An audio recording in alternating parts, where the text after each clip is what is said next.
A symbolic blow to the drug underworld. The Mexican Navy captured this submarine Wednesday off the coast of southern Oaxaca state.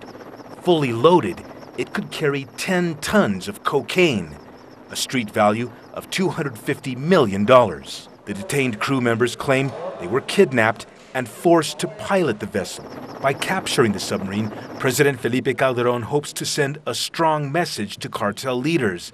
They can attempt sneaking illegal drugs into Mexico by land, air, or sea, but they will be caught. Polls taken at the beginning of Calderón's presidency showed that most Mexicans supported his offensive against the cartels. But as drug violence proliferates, some Mexicans are starting to doubt the strategy can really work.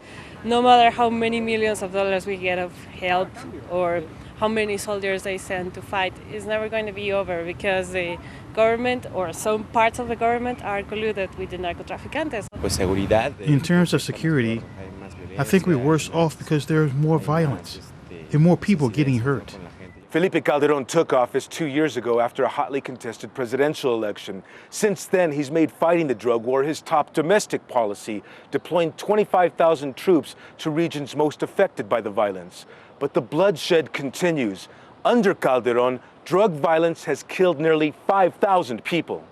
The vast majority of the dead are members of rival drug organizations battling in the streets. But an increasing number of recent victims are innocent children caught in the crossfire. Calderón relies on the military to rein in the traffickers, but there are increasing complaints of human rights violations by soldiers who force confessions from detainees. Some observers say it's starting to look like a war with no end. He's